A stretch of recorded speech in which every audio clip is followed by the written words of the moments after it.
Hello everyone, this is Dr. Ashok Kumar from Government Women Engineering College Ajmer. This is a new series and it's named as Electronic Communication System series, and this is lecture 1, and in this lecture 1 we are going to discuss about all communication systems, then need for modulation and multiplexing.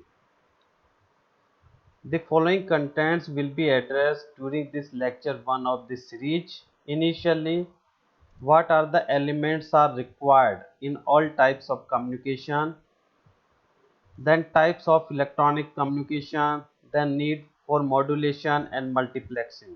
The following reference books are considered to prepare the contents of this lecture. First we need to discuss about what is communication. Here you can see what is communication. So the word communication refers to pass on an act of communicating is termed as communication, and the communication is possible for a few meters or few distances between two peoples, or we can say the communication is a process through which we can transmit or we can send our original information to the destination. So we can say that a communication system involved the various steps in which the step 1 is the origin of the information in the form of audio, video, computer data, or the information in the mind of person who want to communicate. So this is the first component or element. Then this information is generated in the form of message signal, and this message signal carrying the information. Then this message signal we have convert into the electrical form by using a suitable transducer. The transducer may be in the form of microphone or maybe in the another form. So this type of transducers can be used to convert the message signal or the information or intelligent signal into the electrical form of the signal. Then this message signal is used to process for the long distance communication, but as we can see that the our or human information or human voice signal having the frequency of about 3 to 30 kilohertz. In that case, this information or intelligent signal cannot be transmit or communicate to the long distance communication. In this case, we are considering one process that is known as a modulation, and this is happening in the transmitter section that we will discuss in the later of this lecture 1. And this information signal is transmitted or communicated through the communication channel, and this communication may be the in the form of free space, I mean electromagnetic radiation or radio wave propagation, maybe through the wireless wire communication, and maybe through the optical fiber communication. So this type of communication channels will be exist or possible through which we can transmit our intelligent signal to the receiver or destination. Then we further this received signal is uh, at the receiver, and at the receiver we have reconstruct our original intelligent signal as we have transmitted by using transmitting section that can be reconverted into the non-electrical form. So we can say that the information or the intelligent signal from the message signal can be sent to the another palace or another intended person.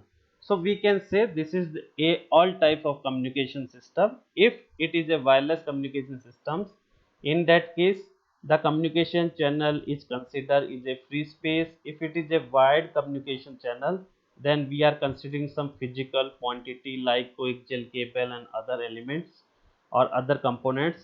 If it is a optical communication, then in the communication channel we are using optical fiber cable. So this type of communication we can define.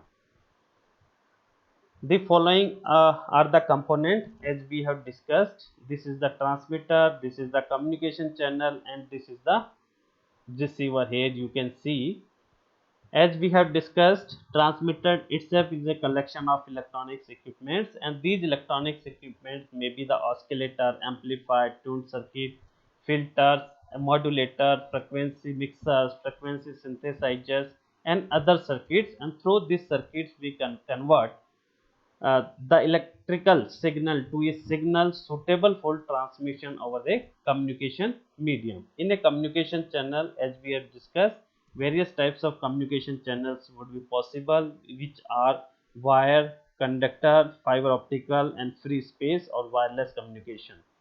Other type of media may also be possible. For example, in sonar, water is used as a medium. Here you can see, if the medium is exist, in that case we are using water as a medium, and it is used in a sonar applications.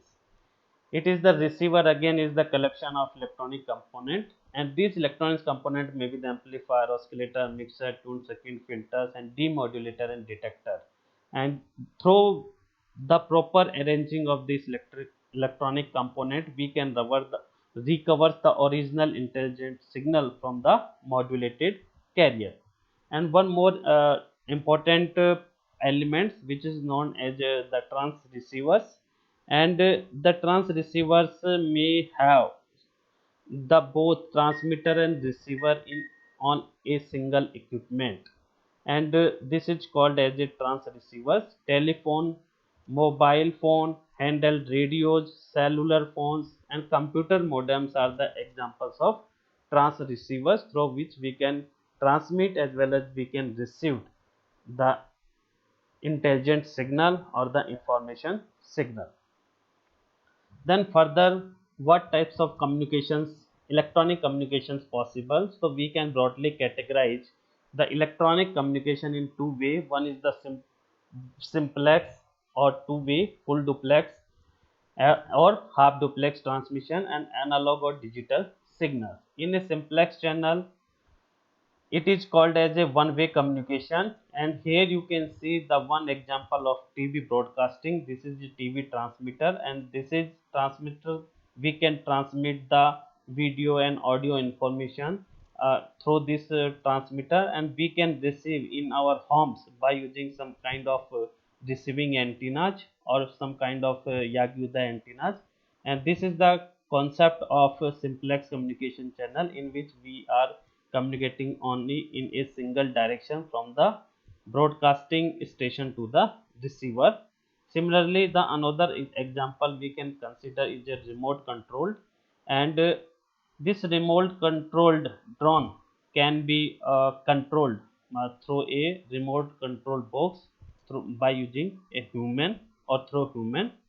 And this is the another example, and it is called as a simplex channel. Then full duplex communication, it is a two-way communication, and here you can see the one examples of full duplex communication, in which the peoples are communicating with one another over a telephone, can talk and listen simultaneously. So the best example of a two-way communication is the mobile communication system, through which the user can send their information or intelligent signal to the receiver, and receiver is send their information to the intended user. So this is the full duplex communication channel. Third is the half duplex communication. Again, it is a two-way communication in which only one party transmit at a time. Here you can see, this is the example, or this is the basic communication channel. In this, only one party or one person can send their information or transmit at a time.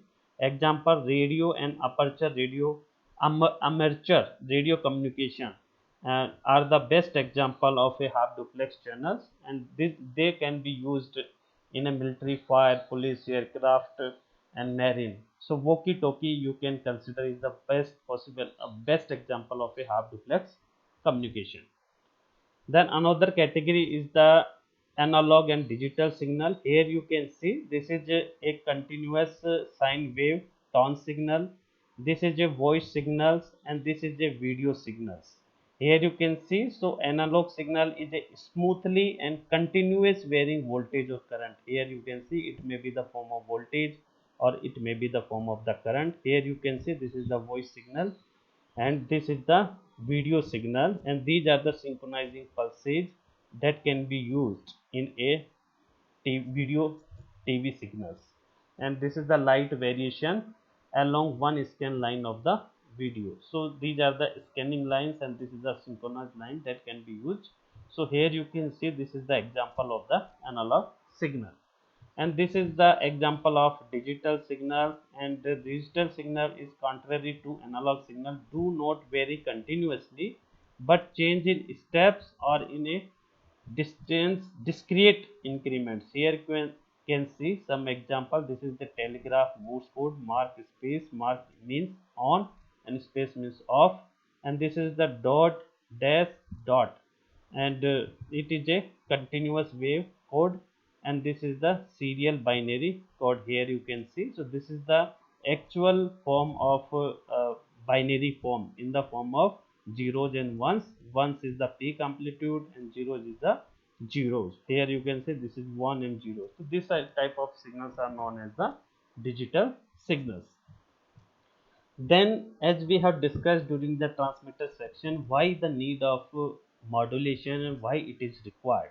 So first we need to understand what is the modulation. So we can say the modulation is a process of having the baseband voice, video or digital signals and modifying these with by using high frequency carrier signals. Here you can see this is the microphone or voice or other intelligent signal through which we can convert original or in base band signal in the form of electrical, and this is the amplifier, and this through which we can amplify, and this is the modulate through which we can convert this low frequency signals in the form of high frequency modulated carriers. So this signal is generated is known as the modulated carrier.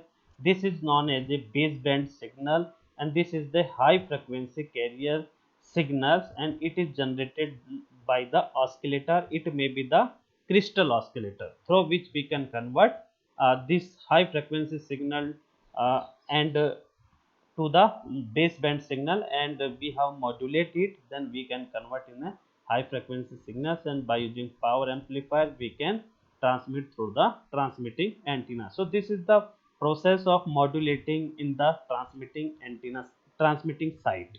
Similarly, the demodulation is the reverse process of modulation, and that is transforming signals from a channel bandwidth to the signal bandwidth. Here you can see this is the modulated signal, and through which we can demodulate or detector by using considering the carrier signals, and which is like a signal that having the high frequency component, and through which we can demodulate, and through the speaker we can listen. So this is the process of modulation and demodulation.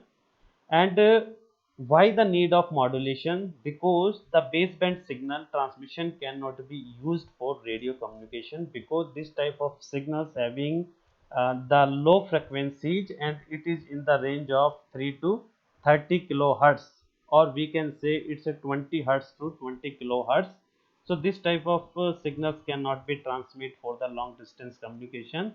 So the need of modulation is required, because we have to transmit the baseband signal to for the long distance communication, and this process is known as the broadband transmission. And why the modulation is required?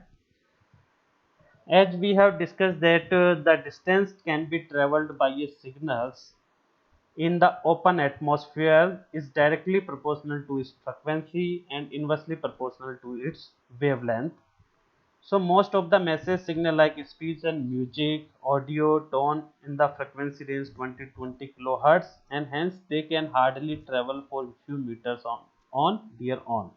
For the efficient transmission and reception, here you can receive and from this you can transmit. For the efficient transmission and reception, the transmitting and receiving antenna would be have length comparable to quarter wavelength of the frequency used. Suppose if the message signal having the 1 kilohertz, here you can see this is the voice or message signal having 1 kilohertz and its wavelength is about 300 meter, and need for the transmission of this signal, I mean 1 megahertz signal, it is required 75 meter of height.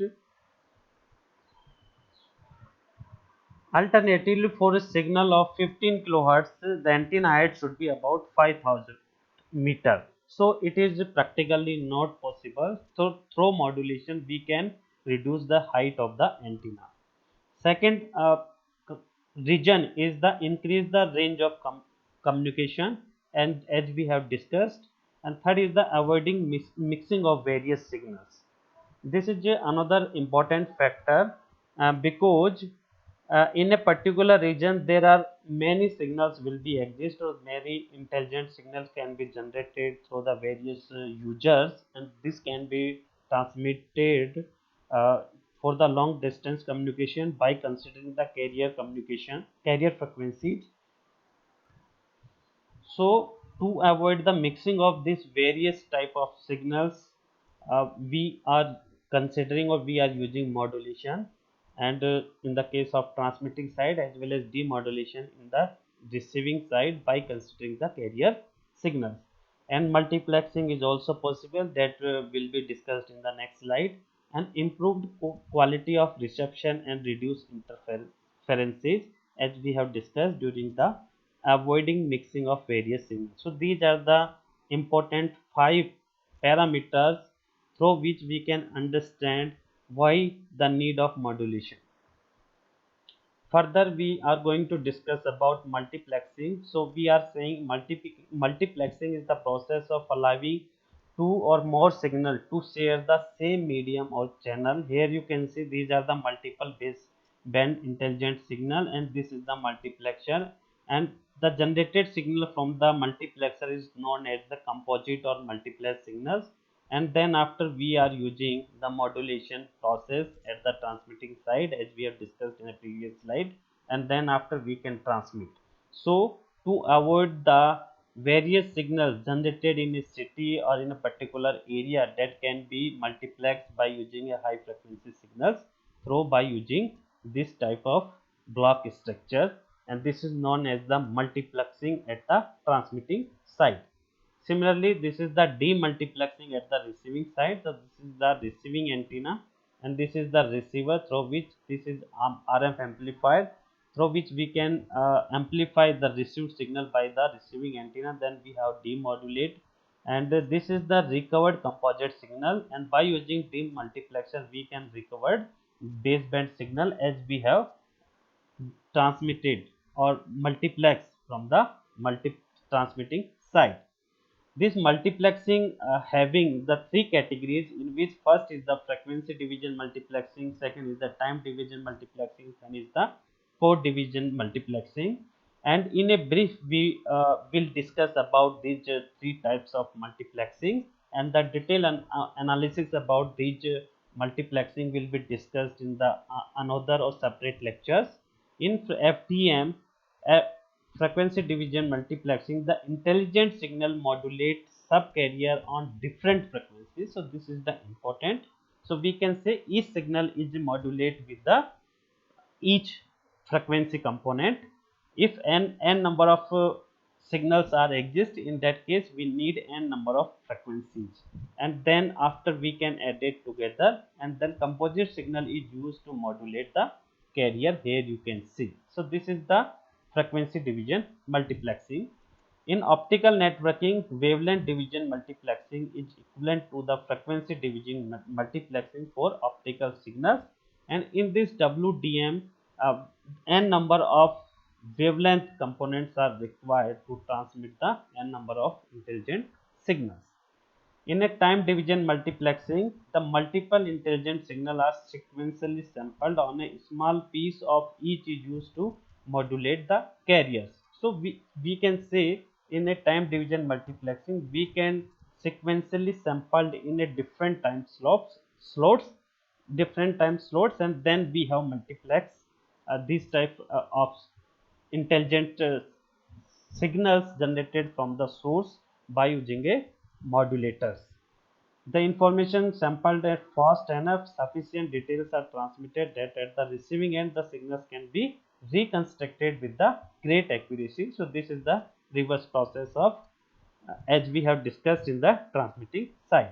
Third is the code division multiplexing. The signal to be transmitted are converted to digital data that is uniquely coded with a faster binary code. So we can say through a unique code we can multiplex the multiple intelligent signal.